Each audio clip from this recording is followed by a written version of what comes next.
Test, test, test, test, test. Test, test, test, test, test, test. Test, test, test, test, test, test, test.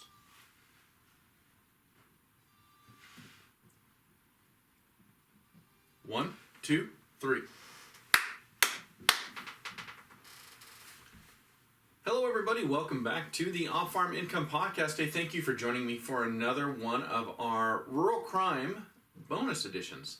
Hey, it's just something I like doing, and just a little extra content put out there for all of you every single week. So really do appreciate you joining us here for that. Well, today we're going to talk, actually, you know, it's funny monitoring these stories every week. So I am getting Google alerts. I'm getting a ton of them on rural crime and monitoring all these different stories every week and seeing every single story that's coming out from out the entire world that's coming into my inbox. It's very interesting how few are in the United States. And I don't know, when we talk about crime, we talk about incarceration, we talk about violent crime, gun crimes, all of that, you know, the United States is always looked at negatively compared to much of the rest of the first world countries. But boy, when it comes to rural crime, either our media just don't report it, or we just don't see the level of it here in the United States as you see in Canada and Australia and Europe. And I talked about first world countries. You start getting outside of that, and I've said this before, my goodness, those stories I keep seeing out of South Africa are mind-boggling. It makes me very, very thankful for where we live, but it makes my heart go out to those folks down there as well, especially people living in rural areas who are unprotected with no response times. It's unreal what's going on down there. But that's not what this episode's about. But boy, I every time I'm prepping for this episode, I'm reading all about that because all these articles are coming into my inbox. And it is really, really amazing what's going on down there. So we'll see what this turns into. But just a horrible time for farmers, just being afraid of violent crime, murders and rapes. And just significant numbers of those. So very, very interesting. Well, hey, we always start off this episode, at least so far, since we've started doing it, with a tip of the week. And so what I'm doing when I do this is just kind of hearkening back to... Did I just say hearkening? Wow. That's an old school word. Anyway, going back to my time in law enforcement and just trying to take some of the knowledge and information I have and share it with you. Hopefully it can be helpful to you.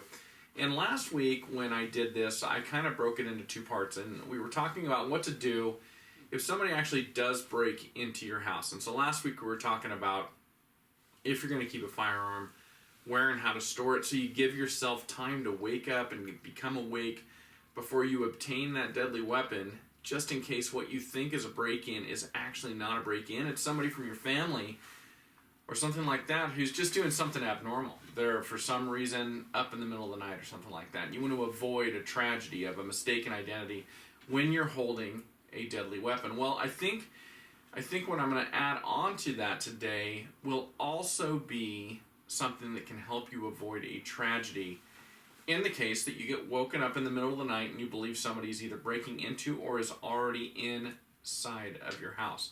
Now, this is everybody's, one of everybody's worst fears. It's not something that happens that often. But the problem when you're talking about something like this is, how many times does it have to happen? Even if the odds are really low, man, you want to do everything you can to be prepared because the outcomes are so bad or are potentially so bad if something like this happens. And so that's why we talk about this. It's no different than being struck by lightning. The odds are unbelievably low, but hey, if you're standing on a mountaintop in a thunderstorm, you probably better get into a vehicle or get off of that mountain, right? Because even though the odds are low, you want to do everything you can do to mitigate the potential for that. So it's the same type of thing. So what to do if somebody breaks into the house? So now here's another, and this is all advice that I got from another officer I used to work with, and I thought it was really, really good advice. This is what their family's plan was.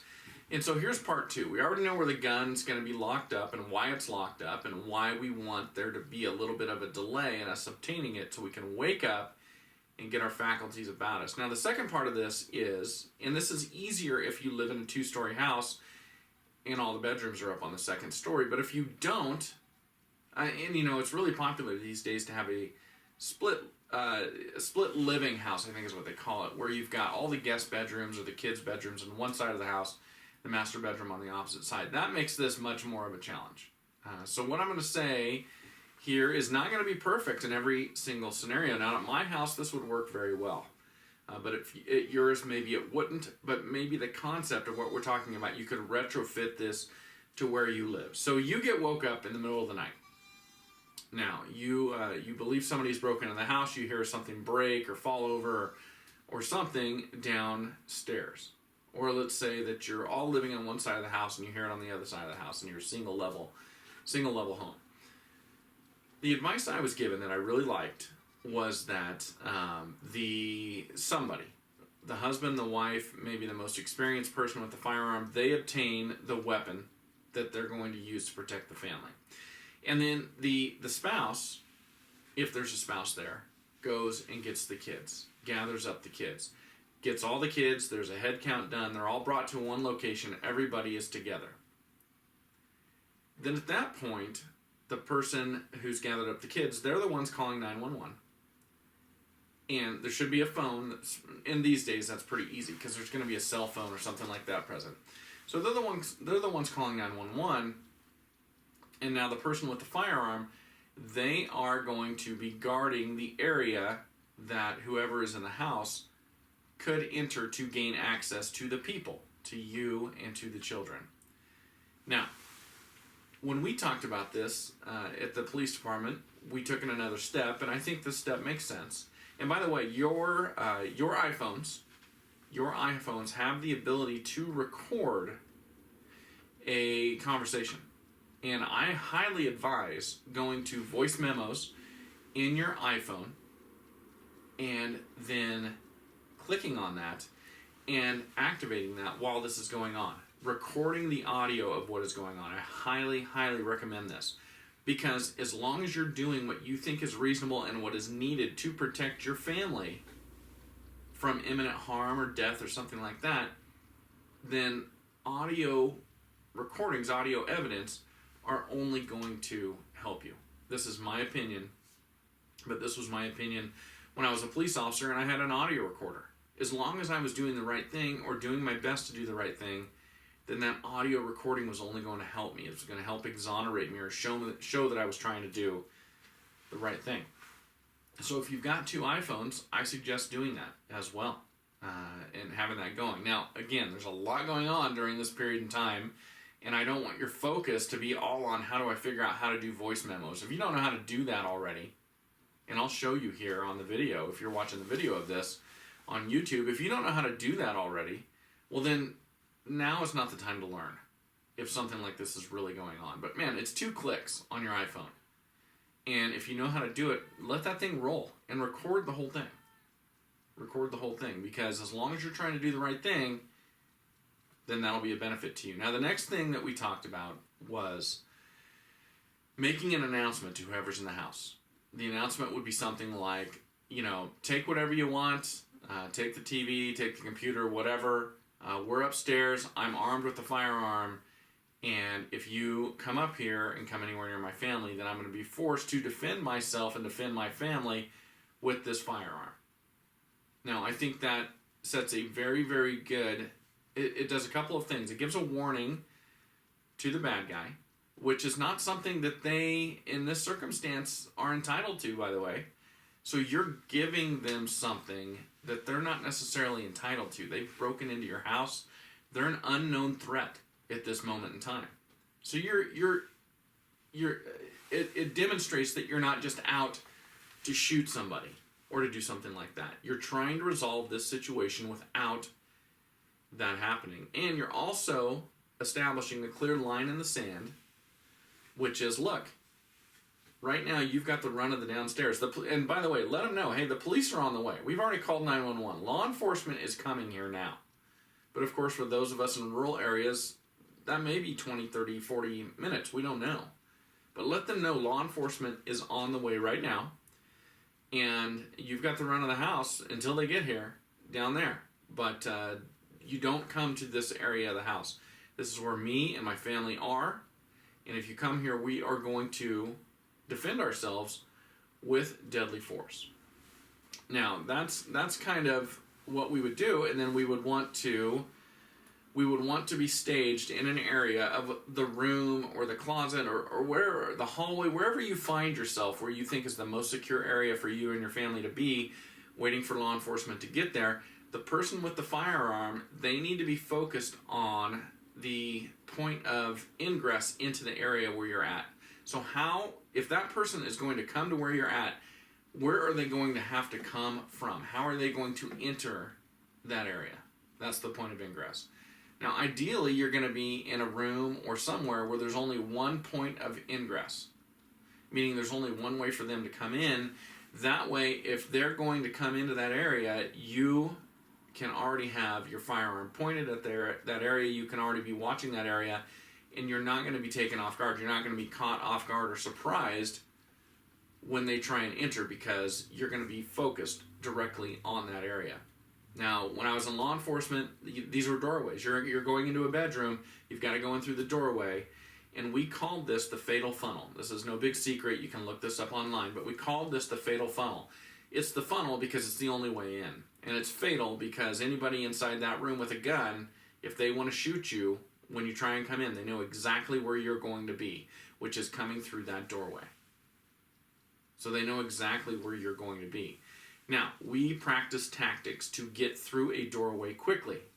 It's not perfect. We could still get shot going through that doorway, but we practice tactics to make sure that we spend as little time as possible in that doorway, in that fatal funnel. Because a couple things, they already know you're going to be there, and generally because of the differentiation in light, there's a silhouette of the person right there in the doorway. When they come through, they're very easy to see. And if that's you as the law enforcement officer going through that doorway, you don't want to stand there for more than a split second. You want to be through that doorway and out of there.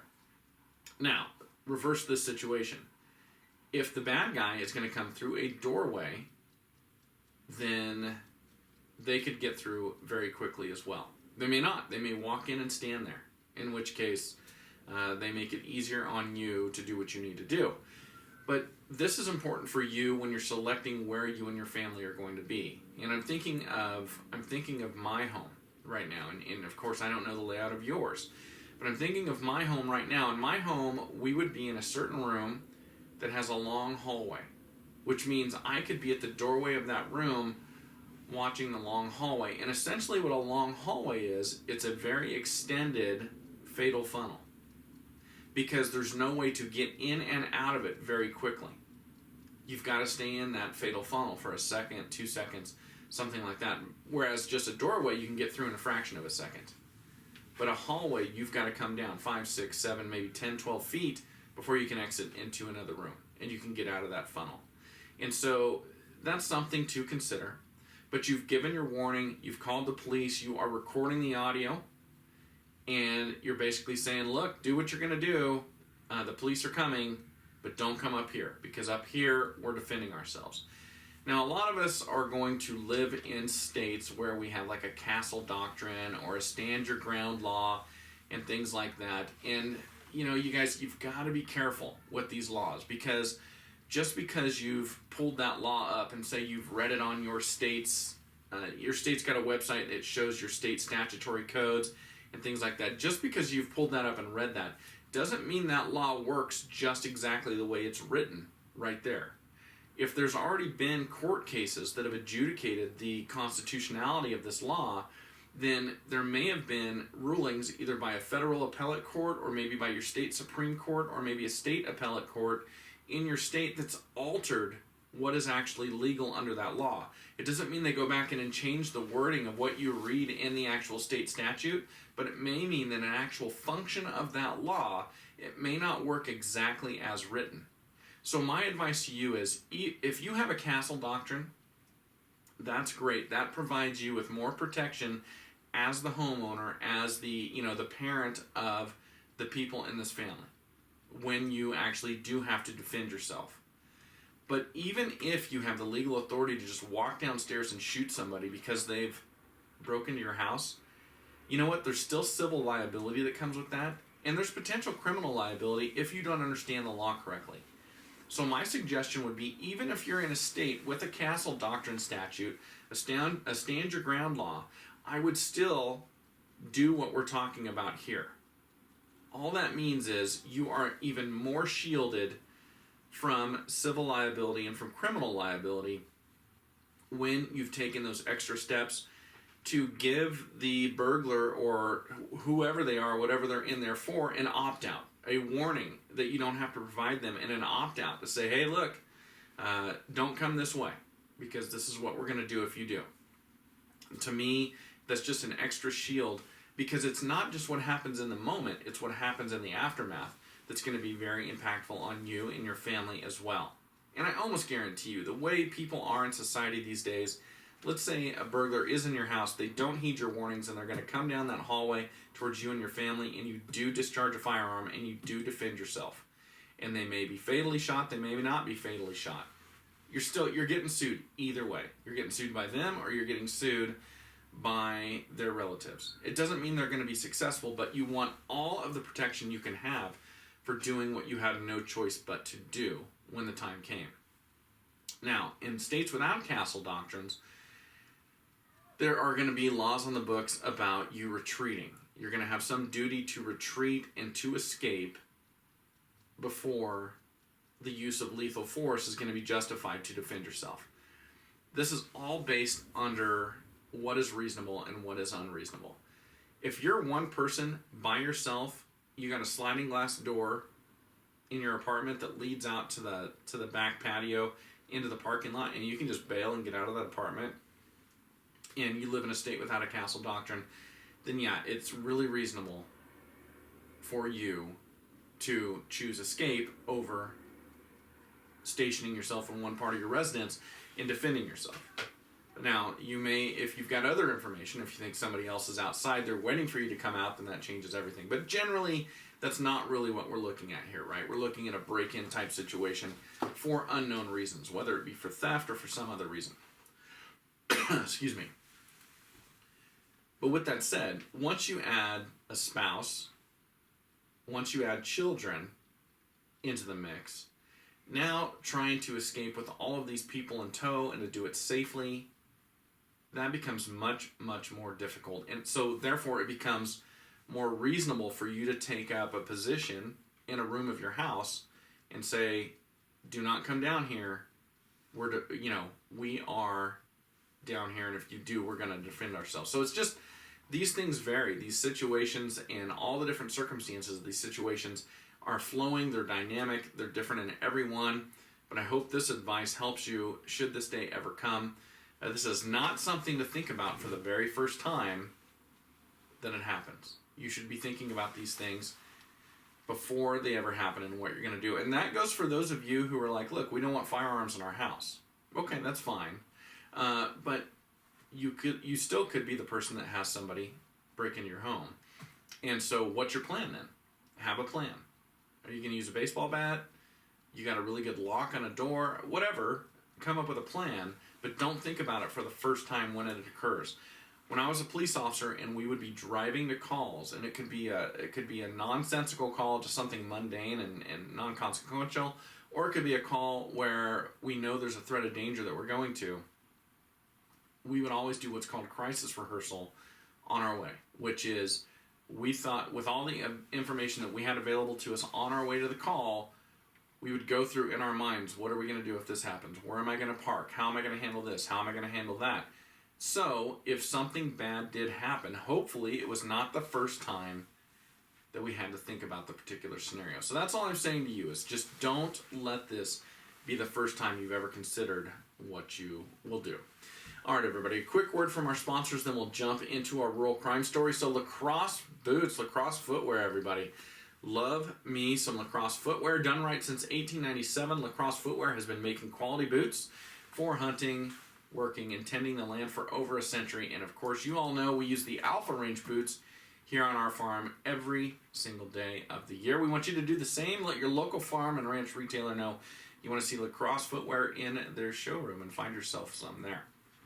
And you can find everything they've got to offer you at lacrossefootwear.com. And then, of course, Powder River livestock handling equipment. Man, over 80 years of designing just unbelievable quality livestock handling equipment for the wildest cattle we have in this country. They are available to you. Let your local farm and ranch retailer know you want to see that. Powder River Green out in their sales yard. You can find them at powderriver.com.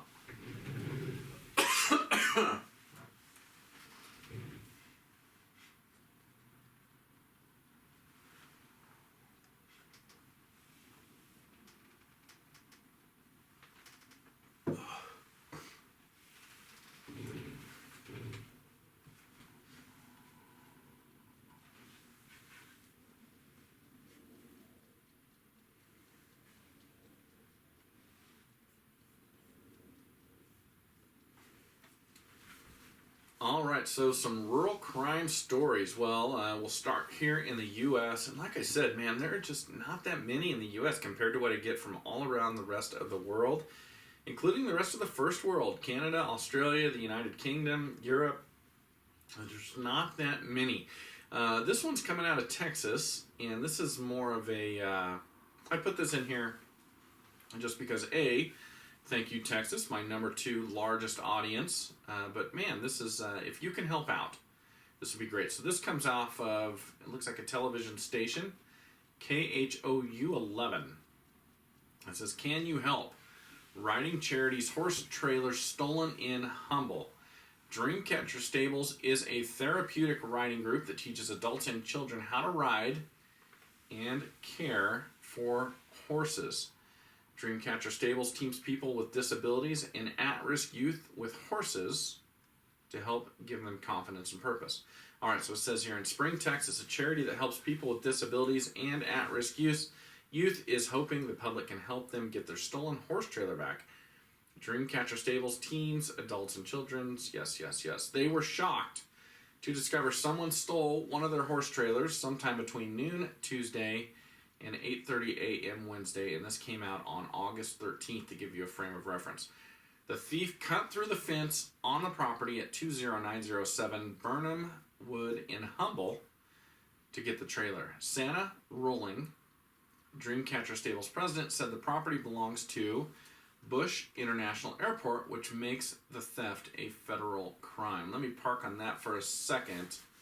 So I was a sergeant out at the Boise Airport for a shift rotation, and there was a combination of both state statutes and federal statutes that applied to the airport property. If you broke into the secured area, which was restricted by the Federal Aviation Administration, then yes, that could be a federal crime. And so I'm assuming that there was some deal with the Houston International Airport where they allowed the trailer to be stored within that secure area at the airport, and therefore this person cutting the fence and then entering and stealing the trailer became a federal offense. Other than that, let's say you walk into an airport, you commit a shoplifting, that's not a federal offense just because it's an airport. The airport is owned by the local state or the local municipality, so it's not a federal crime just because it happens in an airport. That would still be a local crime prosecuted locally, but you go into that, you break into that secure area, and it probably is. So I'm assuming that's why they say that this theft is a federal crime. It says Rawling said it would have been even worse if their 8 horses had gone through the hole in the fence to get to the water trough and lush green grass on the other side. So that's interesting. They get their horses stored on airport property as well. Well, it's Texas, and I live in Idaho, so there's probably a lot I don't understand. Here's a quote. All I can say is we have an amazing herd that protected themselves. Had they gone through the hole in the fence, you might well have been writing a story about horses cherished by their disabled riders killed by vehicles. Okay, Rawlings said they bought the trailer in 2014 after a horse named Lacey got hurt because she was too tall for a smaller trailer. Okay. So, here's what you can do. The trailer, it's a 2014 Calico High Cube 2-horse slant with ramp bumper pull. All right, and there are pictures of it on the article I'll link to in the show notes. The license plate number is 780373. H is in Henry, but don't count on that license plate being on there, everybody. And of course, Dreamcatcher Stables, founded in 1999, is a small nonprofit that depends on donations and volunteers. If you see the trailer, please call the police and notify Rawling at 281-216-3494. But call the police first if you see this trailer. I'm looking at pictures of it. On the front of the trailer, there's a logo, Dreamcatcher Stables. It looks like it's probably a sticker, and they've got it on the man door on the side of the trailer as well as on. No, not on the back door, not on the livestock door. So, if you see that, or you see that logo, or you see faded paint that looks like a logo of a dream catcher with a horse in the middle of the dream catcher, I think that's good enough reason to call people. Help these folks get their trailer back. It's a small nonprofit. I'm sure they're not flush with cash. Hopefully, the community seeing this story will step up and help out. But if you see this trailer, let's bring these people to, let's hold them accountable. So, yeah, give the police a call. All right, next one. This one comes out of Georgia. This is from AJC, Atlanta News Now. 6 arrested in a sweep targeting violent crime in rural Georgia. Now, this one was interesting. The numbers kind of blew my mind here. So let me read this to you. This comes out of Pelham, Georgia, if I'm saying that right. Authorities say they arrested 6 people in rural southwest Georgia during patrols targeting areas plagued by recent violent crimes. The Georgia Bureau of Investigation said in a news release that state, federal, and local agencies took part in joint patrols in rural Pelham and surrounding Mitchell County. They made 67 traffic stops over the course of 8 hours on Friday. Those stops yielded 6 arrests on charges including drunken driving, drug violations, and illegal possession of a firearm. Here's the part that really grabbed me about this article.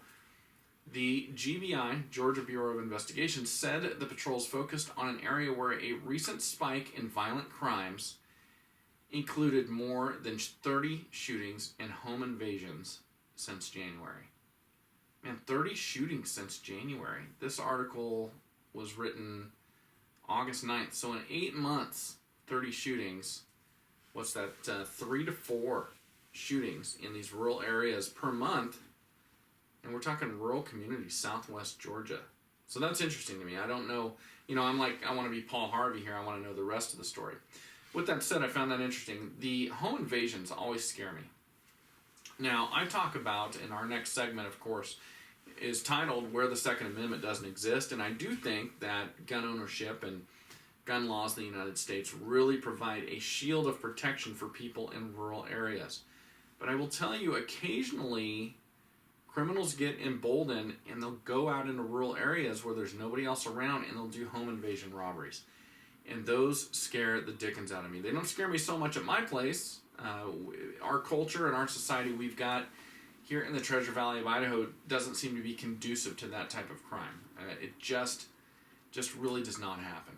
Whenever I investigated a home invasion robbery, even in the city of Boise, I always suspected, and I think I was right 100% of the time, that it was somebody who'd been buying drugs from somebody, breaking in and robbing them of their drugs, of their money, of their guns. So it was criminal on criminal crime. But down where I grew up, Stanislaus County in the Central Valley of California, every few years they'll get a rash of home invasion robberies out in the rural areas. The criminals are just emboldened. There's enough of them. Maybe they watched the place for long enough. Maybe they've identified the people in the location. They don't see them as a threat. And perception about gun ownership be damned. They'll go right into these homes in these rural areas on small farms and things like that and do a takeover home invasion robbery. And that is scary, scary stuff. That is super scary stuff. My stepfather, who just passed away this earlier this spring, he moved off of his farm about a year ago, I guess, maybe a year and a half ago. But up until that time, as he was getting older and older and older, because he didn't move off of there till he was 83, 84, something like that. Boy, I was worried about him because there would be a rash of these home invasion robberies in Stanislaus County, which was relative, and they were taking place. I remember there was several out around Houston, which is the southern part of Stanislaus County, and that wasn't very far from his place. And man, he was the perfect target for something like this to happen. I was always very, very concerned about that. So I want to bring this up just because this is one of those things where a group of people gets emboldened, or they're violent enough that they're not worried about the fact that they believe you to be a gun owner, or that rural people to be gun owners. It is spooky when this stuff happens, because literally there's no neighbors to see what's going on to call the police for you. And you are at, once they get in and they take control, you are at their mercy until that is over. All right, well, jumping to our next segment of where the Second Amendment does not exist. This article is coming out of the United Kingdom says the Swindon Advertiser. Wiltshire farmers and police faced with lockdown, rural crime rise. Now, it says here, it's a crime most assume has been consigned to the history books, a relic of border disputes between warring fiefdoms on the Scottish borders or groups of outlaws in the American Midwest. But livestock rustling is well and truly alive in the Wiltshire countryside. And this year, police have seen a spike in the number of sheep and cattle being stolen from underneath farmers' noses. Earlier in the year, there was a spate of livestock thefts around Chippenham. Mostly sheep were the thieves' target, but in one theft, half a dozen cattle were taken. And Wiltshire Police Rural Crime Officer P.C. Emily Thomas said on one occasion an unsuspecting homeowner even helped the thieves move some of the stolen sheep after they got into her garden in the early hours. The police officer here, a constable maybe, P.C. Thomas said, a lot of the public wouldn't think to ring the police. We need to educate people to get to know their farmers.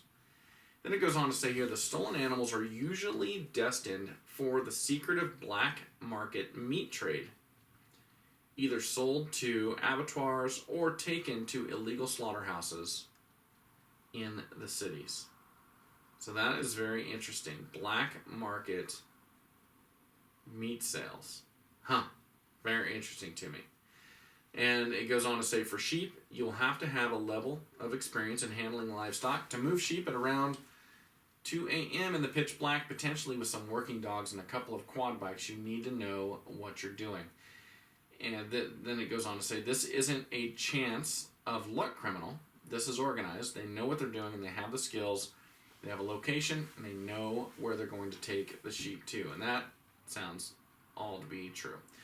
And it goes on to talk about how they believe the thieves were profiling and watching the folks who live on these farms. And I'll tell you what, this is just like that story. I think it was out of Montana that I talked about the other day. And the bothersome part about this is that I think they're right. That the people that are committing this crime, they do have knowledge. They do have ability to work with sheep and to do all this. They know something about the animals. Which means these are folks that have worked among us or been with us. They've been rural or something like that. And now they've turned and they're stealing from us. And that is bothersome. So, I'm just reporting the story. I don't have any tips or advice on what to do about this. If you're grazing animals in a remote part of your farm or somebody else's farm and you're not right on top of them every night, somebody who's dishonest with the skills can certainly get that done. There's nothing to say about that. Now, this next article I find extremely interesting. This is not something I've heard of in the U.S. yet, but certainly if it's happening in the United Kingdom, I think it's probably destined to be happening here. This comes from Ryle Preston and Abergele Journal. I know I pronounced nothing correct on this particular episode. Denbighshire residents warned drones may be being used to target items on farms. This is very interesting. Doing intelligence gathering, surveillance. Okay. North Wales Police's rural crime team are urging those living in the area to remain vigilant and report any sightings which seem to be out of place to 101, which I'm assuming is their 911. Maybe it's a non-emergency number. I don't know. So they can deal with them. They believe these drones may be being used to target family farms specifically as a way of monitoring properties that are best to steal items from.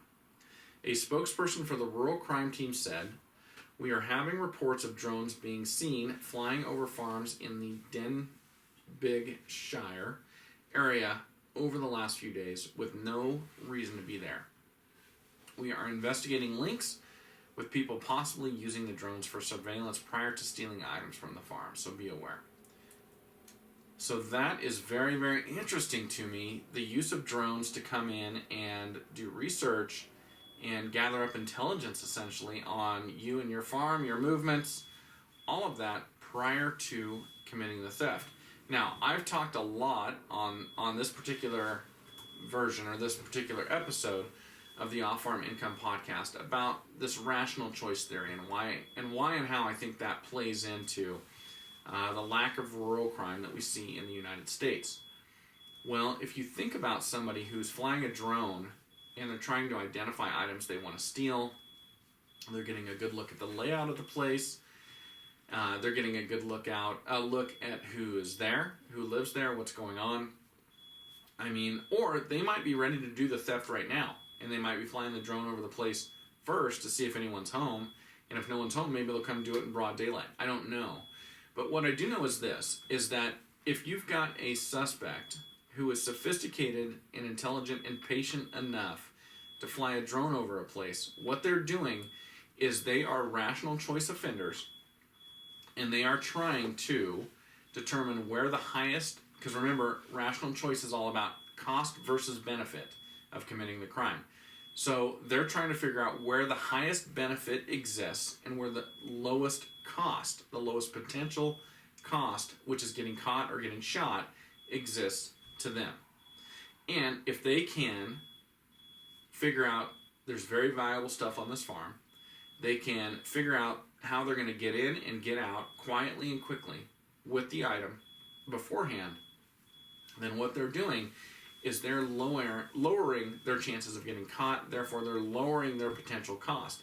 And for every criminal, there is a tipping point at some point where the benefit of committing the crime outweighs the cost.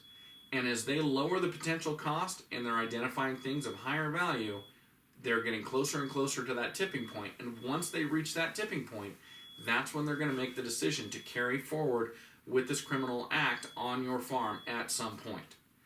And a lot of the things that I've talked about, when I did my two-part series on trying to teach you how to use crime prevention through environmental design to reduce the potential for criminal activity on your farm, well, this is a game changer, right? This is a game changer. Now, we want natural surveillance on our farm so people driving by can look in and see if something that's not right is going on. Nothing changes there.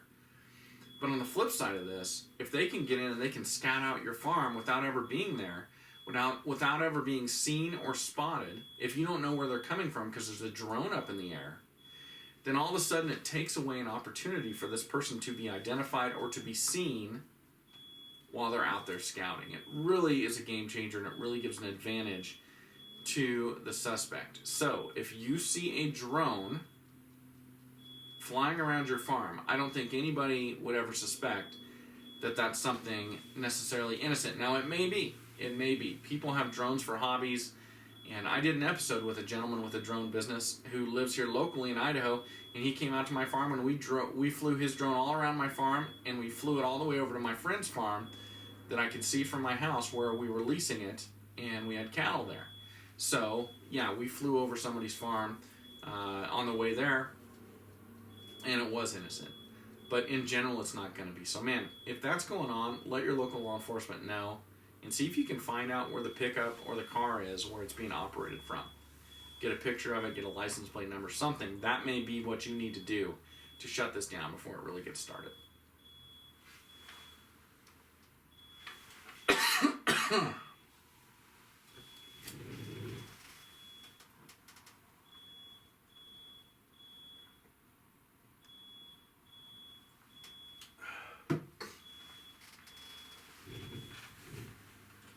All right, well, let's jump to our chalk one up for the good guys segment. So this story is horrible, and it's the only one I've got in the segment this week.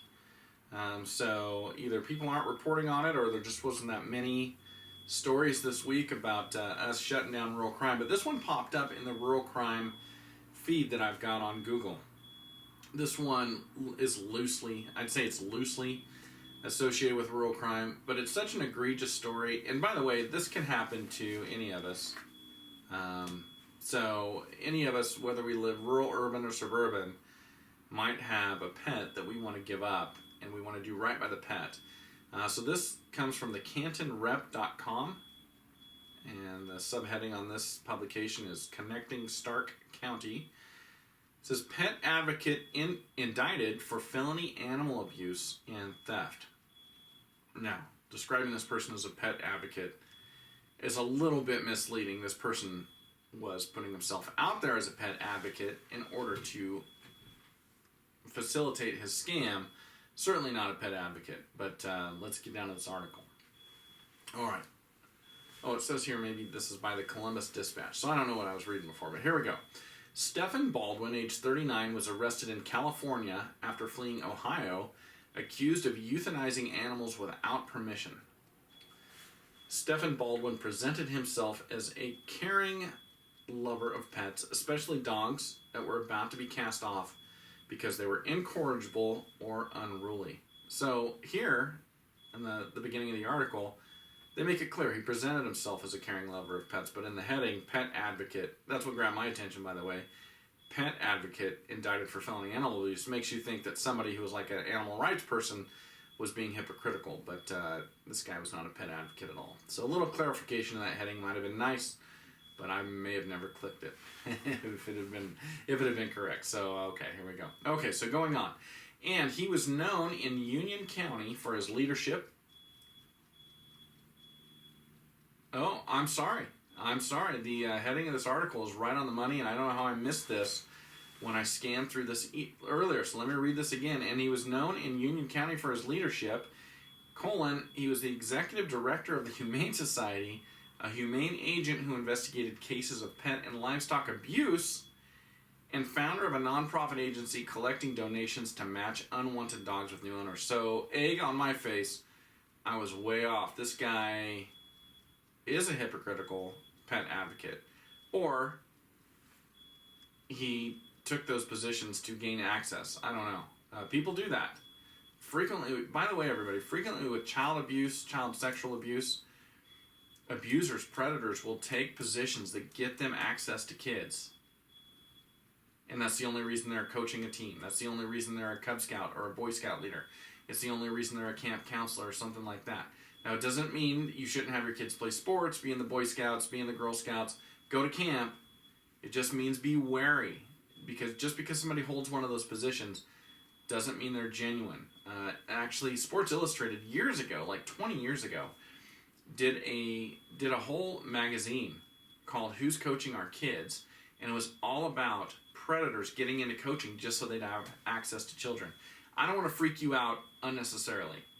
I'm just saying people will do these things. They will take positions like this and work in them just so they can have access to whatever it is they're doing illicitly.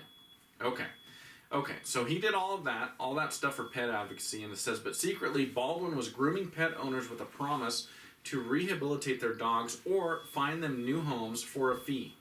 But in fact, he pocketed the proceeds for personal use and euthanized the animals without permission, according to court and police records. Baldwin, 39, was arrested this week in California after U.S. Marshals posed as potential customers. He had fled there from Ohio 3 years ago after being investigated for taking a pit bull and $1,000 from a Mahoning County couple and then euthanizing the dog without telling the owners. Okay. All right. I'm going to jump down here a little bit. It says here, the principle behind Baldwin's work was honorable, said Union County Sheriff Jamie Patton, who worked with Baldwin on animal abuse investigations. Wow. It takes a special person to devote your time to help a canine. Okay, that's interesting. The quote goes on, we thought that is what he was doing, but based on the allegations, shame on him for taking advantage of so many folks who wanted to see their canines live. It says here, Baldwin's charm and confidence. Man, this is just absolutely perfect predatory behavior. It's just in this case, this guy's just trying to make money, apparently. Baldwin's charm and confidence made him trustworthy, those who know him say. In California, he carved out a similar network of adherents. In 2018, he opened Save Them Dogs Training Ranch in Acton, California, providing life-saving work, solace, and rehabilitation to animals and their owners, according to City Watch Los Angeles news site. Baldwin's legal troubles began in Ohio in September 2016 after enticing pet owners Litsa and Angelo Carcagos to give him $1,000 in exchange for training and finding a new home for their pit bull, Remy, according to a Campbell police report. Instead, according to police, 3 months later, he had Remy euthanized. Baldwin told the Mahoning County couple that Remy was doing well. Later that year, investigators say he filed a false report with Union County officials stating that Remy was a dangerous animal. Each falsehood was an attempt to cover himself and keep his money. The Carcagoses became suspicious and tracked down the veterinarian who performed the euthanization at the Rascal Animal Hospital in Dublin. According to the report, Remy was in perfect health and put down. Baldwin, whose alias is Stefan Finkelstein, faces a jury trial. That's interesting. So, this guy apparently is taking money with the promise that he will fix your dog, get it rehomed, and that way you can feel good that your dog is going off somewhere else and is going to have a happy life. You pay a sizable fee for this service, and then it sounds like he doesn't do anything, feeds it for a couple months to create plausible deniability, and then has the dog euthanized and pockets a tidy profit per dog. So that is a very interesting scam that I have never, ever heard of before. Interesting stuff that goes on out there in the world. Well, anyway, he is now facing charges. So chalk one up for the good guys. Happy about that, and happy to be here with you again for another one of our rural crime episodes, everybody. And hey, everyone, as always, enjoy your journey to the ultimate lifestyle business, agriculture.